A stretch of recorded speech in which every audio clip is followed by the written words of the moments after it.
LEX18 News at 6 starts now. Good evening. I'm Nancy Cox. And I'm Kevin Christopher. Thanks for joining us at 6. A Lexington family's lives were changed forever the day a bullet went through their SUV window, hitting their 9-year-old son in the head. He survived, but with a severe brain injury. The family's only transportation is that same SUV with the bullet holes. Now, as LEX18's Lee Searcy explains, strangers are making a difference in tonight's LEX18 Big Story at 6. As Antonio Reese and his mom left physical therapy at Cardinal Hill Hospital, little did they know Antonio would not be riding back home in the family's shot-up SUV filled with so many bad memories. Told her this morning that had some stuff to turn over and brought her on back. Lexington Police Detective Reed Bowles had a surprise for them. We heard about your story, and we heard about your fight and your great success and moving on and moving forward, and we want to help you move forward. And we would like to give you this 2015 Chrysler Town & Country. Are you serious? To help you move on from that vehicle that you had a tragic thing occur in.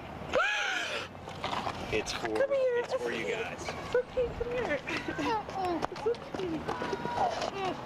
It's a good thing, right? Thank you so much. No, really. You're welcome. You don't know what you just did. Thank you. You're welcome.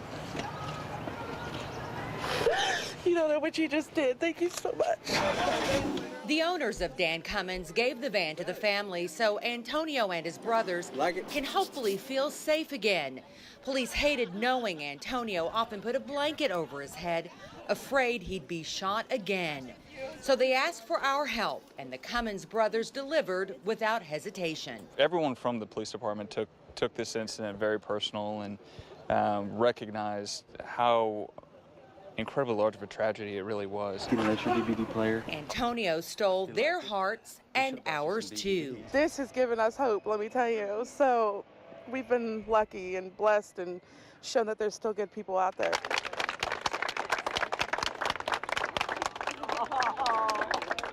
Antonio knows who he can trust. All right for you? Here's to hope and a fresh start. What do you say? Thank you. All right. You're welcome. Covering the news in Lexington, Lee Searcy, LEX18 News. It's a good thing.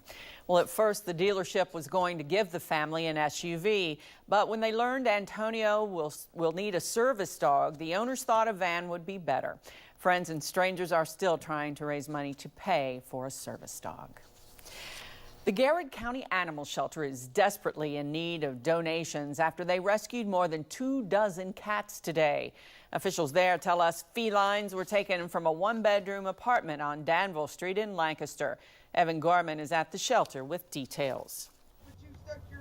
Those at the Garrett County Animal Shelter tell me it's one of the worst cat hoarding cases they've ever seen. 25 cats rescued today from a small apartment. It smelled like cat urine, cat feces. It was pretty strong. It was a one-bedroom apartment and not a place for 25 cats. Colin says they received a tip last week from authorities in Garrett County and described most of the cats as aggressive during the rescue. Not very friendly.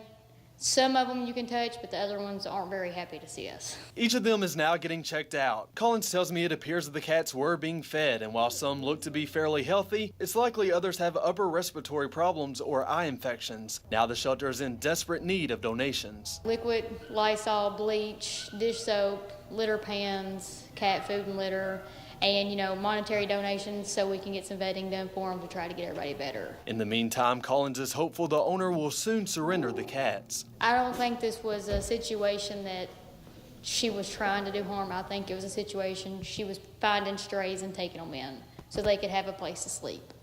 Covering the news in Garrett County, Evan Gorman, LEX18 News. The recovery of a car submerged in the Ohio River after a wreck has been suspended. Went off the Combs Hill Bridge of Interstate 275 yesterday afternoon during a multi-vehicle wreck in Campbell County. Police in Campbell County say the car has been located, but they don't know how many people are inside.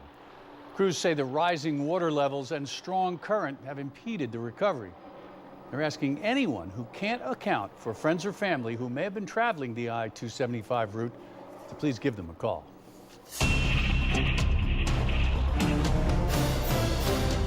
It's been another fantastic day as we see from our Kentucky One Health weather bug camera at St. Joseph Hospital. Lots of true blue sky. Just a few little decorator clouds have been around this afternoon. Your temperatures remain amazingly warm. And we're still 10 degrees above normal, and we're 10 degrees colder than yesterday. Bottom line is this has been a pretty good afternoon for us. Mid-60s pretty much everywhere now. 64 Frankfort, Lexington, Richmond, and Danville. Same in Moorhead.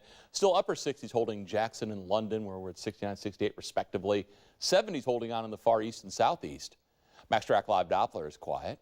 Future Track is trying to paint a couple little showers coming through late tonight, early tomorrow morning, mainly north of I-64. That may be even a little bit overdone. I think a lot of that's going to stay up to our north as we continue through the night. We'll keep an eye on it, though. Bottom line is your St. Patrick's Day still looks pretty good, but there are big changes for the weekend. We'll talk about those in a few minutes. Very good. Thank you, Bill.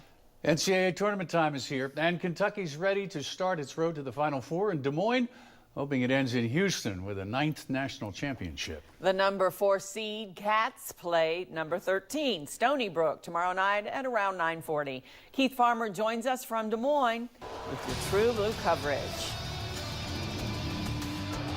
Yes, we're inside the Wells Fargo Arena right here in Des Moines, Iowa, where in just minutes the Kentucky Wildcats are going to take the court, get in an open practice in front of the True Blue fans, as well as many others who are just here from around the area to watch. Now, when it comes to this game, the Wildcats not happy about that 4 seed, and there's a reason why. It gets tougher to win the further down you go.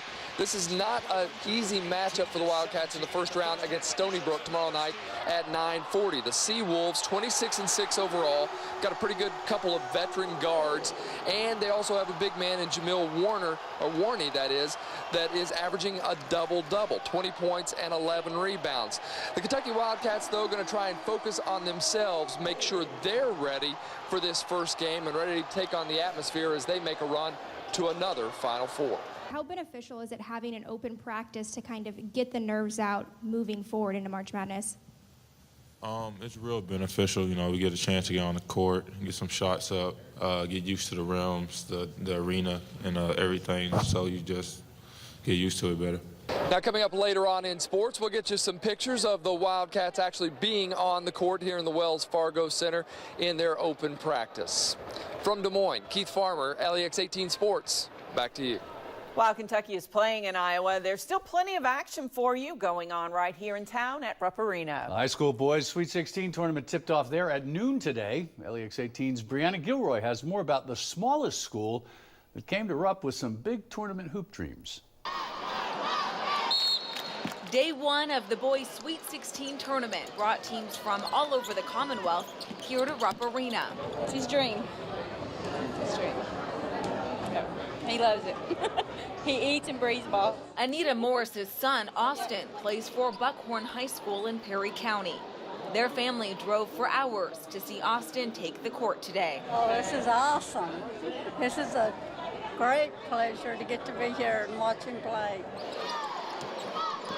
Buckhorn played Murray in the first game of the day. The coach says it's not very often that a school with only 156 students gets this far. Well, this is actually the first time Buckhorn's been since 1989. But then again, it's not every day you see players rocking mullets. I've told everybody I think it's made them tougher because if you're going to wear hair like that, in 2016, you better be a pretty tough guy. While Buckhorn lost to Murray, the coach says he hopes today's appearance will be inspirational to other small schools. Covering the news in Lexington, Brianna Gilroy, LEX18 News. All right, on the scoreboard. All right, that was Buckhorn and Murray. And Newport Central Catholic followed up knocking off the state's #1 team in the regionals by beating Trinity. The final score in that one was Thoroughbreds 48, Shamrocks 33. Count on LEX18 for all your True Blue NCAA tournament coverage from Des Moines, Iowa, and here in Lexington at the boys' Sweet 16. Keep an eye on LEX18.com as we get continuous updates from our True Blue team. Lexington's new retail paradise for outdoor enthusiasts has opened for business. And it drew a big crowd hours before officially opening. A look inside Cabela's next on LEX18 News at 6. You're watching LEX18 News at 6. A new option for outdoor enthusiasts in central Kentucky is finally here. And as LEX18's Michael Burke reports, there was no shortage of excitement as Cabela's opened its doors. The world's foremost outfitter is now ready to outfit Central Kentucky. Very exciting, very exciting. We've had our eyes on the Lexington market for years. And today, all eyes are on Cabela's. And as far as grand openings go, this was about as grand as it gets. Hundreds camped out overnight, awaiting the ceremonial bow and arrow ribbon cutting ceremony. I took out last night, got here about 11 o'clock. Been here ever since. Today we've been here for about, what, 13 hours? We've been here for probably about 2.5 hours. And for that, Cabela's rewarded its most loyal. The exciting thing is the gift card, of course. That was very nice. Just a little token for those who waited the longest. More than 1,000 of them showed up to watch the grand opening ceremony, so we're excited. Excited that our customers have welcomed us with open arms here today. And this new Hamburg location joins the more than 100 across the U.S. and Canada, which means it's time to turn Lexington orange, at least on the map, because Cabela's is finally open for business. And this one is all yours, Lexington. We've designed the store specific to this market. Lexington needed a store like this. And now you've got one, covering the great outdoors in Lexington. Michael Burke, LEX18 News. Your St. Patrick's Day forecast coming up next with Bill in your LEX18 Storm Tracker forecast.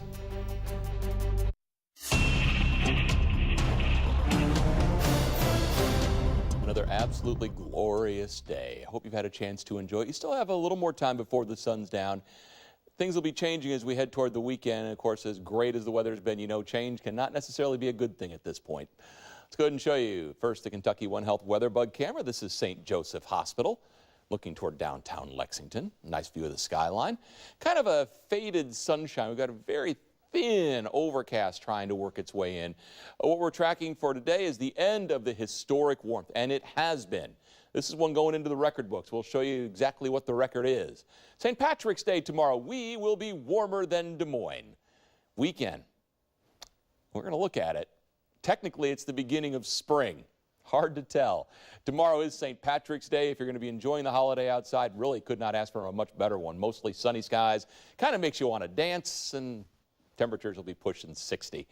All righty, talking about the historical aspects of this warm spell, and it has been amazing. Our normal highs started at 52, now at 55 over the last 10 days. That 10-day stretch, our coolest temperature has been 62. So every day has been warmer than that. So what that means is over those last 10 days, we have averaged really 71 degrees for the high. That is normal for Derby week. It's also the earliest 10-day run of 62 degrees or warmer than we've ever recorded in Lexington. I mean, just amazing stretch. I mean, you can get warm days in February and early March, but to put 10 of them together, that is what is unprecedented.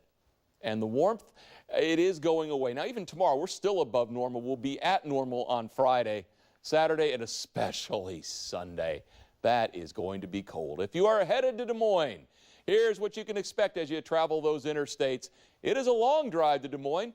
As you get out there Thursday, partly sunny, will be around 50. Thursday night, low 30s. Looks dry on Friday as you enjoy the city, low 40s.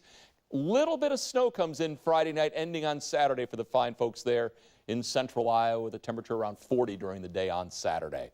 Again, central Iowa not known as a garden spot during the middle of March. For us, though, it is a garden spot. We're in the middle and upper 60s this afternoon. MaxTrack Live Doppler is quiet. We've been watching a system spinning up here across the Great Lakes. There was that little line of showers that came through very early this morning. Those have now gone away. This little batch of clouds, a couple sprinkles with it, and may try and clip northern Kentucky. We're going to watch this cold front dropping southward as it does, so it's going to take a couple of days to get here. So tomorrow, not bad. It'll be cooler, closer to normal, but again, for mid-March, not too shabby. Right now in Lexington, we are at 64. Bill's Weather 101 today, one of my favorite schools, Saffel Street Elementary, one of our annual trips. That's in Lawrenceburg. Those fourth graders, absolutely fantastic today as we learned all about weather with Bill's Weather 101. Seasonably cool tonight under a clear to partly cloudy sky, low 40s. We're in the upper 50s, pushing 60 tomorrow on St. Patrick's Day. That's under a partly to mostly sunny sky. Then it's mid-50s on Friday. That's a normal day. And the weekend. Now we're in the 40s, and it's low 40s on Sunday. with rain, and there could be a couple of renegade snowflakes on Sunday. And just in case you were wondering, sunny and 50 in Dublin, Ireland tomorrow for St. Patrick's Day. So we're not far off from the Irish for this Then one. we are perfect. Yeah, right on. But it's raining too. Well, the Cats are working out in Iowa, getting ready for their opening NCAA game. Coming up, we'll go back to our True Blue crew and check in with Keith Farmer, who has the latest from UK's news conferences that just finished a few minutes ago.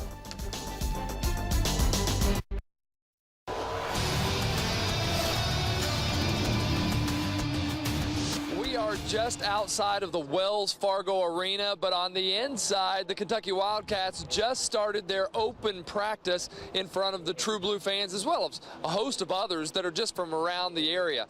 Now, when it comes to this game, Kentucky is playing its best ball at the right time of the year. Coach Calipari seems to do that every year. Kentucky finishing up with a couple of big wins, and then went to the SEC tournament where it won that tournament championship for the 29th time. For that, the Wildcats will get Stony Brook, a team that is 26-6 overall. It won the America East tournament. It also has a couple of veteran point guards as well as a 6'8" forward in Jamil Warney. And he is a load. He has a double-double average on the season of 20 points and 11 rebounds. Now, earlier here at the Wells Fargo Arena, the Wildcats also had the chance to take the podium and talk to the media about this game as they get ready for Stony Brook. I don't know about the coach someday yet. I love playing right now, but, you know, there's no pressure. I really don't feel pressure. I feel like it's just something I have to do for this team and leading, and, you know, something I've done all my life. And, you know, as a team, we're not trying to, you know, live up to anyone else's expectations. We have our own goals, and, you know, which is probably the same as everyone else. You'll hear much more from the Wildcats coming up later on tonight on LEX18 News at 11. Also, there was a lot of basketball action taking place in Lexington today as the Sweet 16 began for the boys. Let's go back to the studio with Alan Cutler. Thank you, Keith. You know, we've been saying this all week. Another day and another honor for the Cats. This time, Jamal Murray, the U.S. Basketball Writers Association, names him to the freshman All-American team. He joins California's Jaylen Brown, Marquette's Henry Ellison, Duke's Brandon Ingram, and LSU's Ben Simmons on the team. Last week, Murray was named to the Sporting News freshman All-American team. Now, Bart Fleener's been a really good coach for a long time. He shows up to Murray a couple years ago with this gorilla on his back. You see, Murray hadn't won a game in the Sweet 16 going way back before Dorian was born. Buckhorn, on the other hand, is one of the most popular teams in the state because of their mullets. Lovely hairstyle. What most of you didn't know is that our sports department loves Buckhorn because, as a child, this is what Keith looked like. Dorian got this from her mom, and me, well, I never look good anyway, so it doesn't matter. So that was our high school styles. And then as we grew older, we decided to be a little more conventional. Congrats to Buckhorn for their basketball play and their personality. 29-5 Murray and 19-15 Buckhorn. Love the hair. How about Daniel Hurley? One bucket he makes, he'll always remember it, and there it is. He did it at Rupp. And now from Murray, Judd McClure goes to the boards. He gets the putback. Murray wins 62-35. Trinity is really good, which makes this win by Newport Central Catholic even more impressive. Trinity finishes their season 29-7. Newport Central Catholic is 29-4. Ben Ware leads the winners with 19 points and 13 rebounds. And congrats to the Lady Tigers from Campbellsville. They beat Xavier University 74-50 in the first round of the NAIA National Tournament. Campbellsville is now 26-7. How about this? They're 8-20 from downtown, which is 40%. Impressive. We'll be right back. A little cooler today, but still nice and sunny out there. Yeah, cooler is in the mid-60s still. Isn't that pretty nice way to do cooler? It was 80 yesterday, yeah. So it was a little cooler. Technically, trying to be accurate here. We're absolutely correct, okay. Yes. And tomorrow will be cooler still. Now, we've had the leprechaun here for a couple of days. Now, Nancy used to complain a lot about the yodeling turkey. What do you think of our leprechaun? Well, he's a little bow-legged. A little bit. Are leprechauns bow-legged? I don't know. In horse country, they are. Yeah, rides a lot of horses. So. Then I like it. Enjoy St. Patrick's Day. Have a great evening. We hope you'll join us again at 7 for Evening Edition. Nightly News is next. Count on LEX18.com for the latest news, sports, and your Storm Tracker forecast.